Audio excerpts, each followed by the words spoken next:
melampaui seremonial, menjadikan Isra Mikraj sebagai kompas transformasi diri. Setiap tahun, masjid-masjid kita dipenuhi cahaya lampu, lantunan selawat bergema, dan kisah perjalanan malam Rasulullah Shallallahu Alaihi Wasallam dari Masjidil Haram ke Masjidil Aqsa hingga ke Sidratul Muntaha diceritakan kembali dengan penuh takjub. Namun, di balik kemegahan perayaan itu, sebuah pertanyaan besar membayangi kita. Apakah semua ini hanya akan berhenti sebagai memori tahunan, ataukah ia mampu menjadi energi perubahan perilaku dalam kehidupan sehari-hari? Terjebak dalam ritual, melupakan spiritual. Kita sering terjebak dalam fenomena ibadah musiman. Kita memperingati Isra Mikraj sebagai peristiwa sejarah yang heroik, namun kita lupa bahwa inti dari peristiwa tersebut adalah sebuah perjalanan revolusi jiwa. Jika setelah acara ini selesai, lisan kita masih tajam menyakiti sesama, jika integritas kita di tempat kerja masih mudah goyah oleh suap, dan jika sholat kita masih sebatas gerakan raga tanpa kehadiran jiwa, maka kita harus jujur pada diri sendiri, kita sedang terjebak dalam jebakan seremonial. Sholat, dari kewajiban menjadi karakter. Oleh-oleh terbesar dari Mikraj adalah sholat 5 waktu.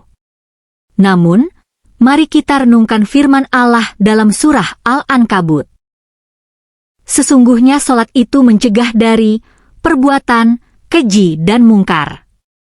Jika menemui Allah, sehingga saat kembali ke bumi, selesai salam, kita membawa sifat-sifat Tuhan, kasih sayang, kejujuran, dan kedamaian. Hijrah mental, keluar dari kegelapan. Isra Mikraj terjadi pada Amul Husni, tahun kesedihan, saat Nabi berada di titik terendah hidupnya. Pelajaran pentingnya adalah perubahan dimulai dari tekad untuk bangkit. Peringatan Isra Mikraj seharusnya memicu kita untuk melakukan hijrah mental. Dari perilaku malas menjadi produktif. Dari sikap egois menjadi peduli sosial. Dari mentalitas pengeluh menjadi pribadi yang penuh syukur. Nabi Muhammad Shallallahu Alaihi Wasallam tidak menetap di langit meskipun keindahannya tak terlukiskan. Beliau memilih turun kembali ke bumi untuk memperbaiki akhlak manusia. Ini adalah pesan kuat bahwa spiritualitas yang tinggi tidak boleh membuat kita asing dari realitas sosial. Sebaliknya, semakin dekat kita dengan Allah, seharusnya semakin bermanfaat kita bagi manusia. Kesimpulan, menjadi Al-Amin di era modern.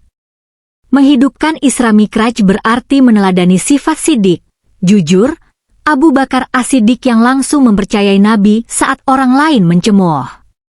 Di zaman ini, kejujuran dan kepercayaan, integritas, adalah barang langka. Mari kita berjanji bahwa peringatan kali ini bukan sekadar tentang nasi kotak yang kita makan atau penceramah yang kita dengar. Mari kita jadikan ini sebagai titik nol untuk memperbaiki satu saja perilaku buruk yang selama ini sulit kita lepas. Jadikan sholat kita sebagai benteng, dan jadikan keteladanan Nabi sebagai peta jalan. Sebab, Islam tidak butuh perayaan yang megah tanpa makna, Islam butuh pribadi-pribadi yang berperilaku mulia, yang kehadirannya menjadi rahmat bagi semesta alam.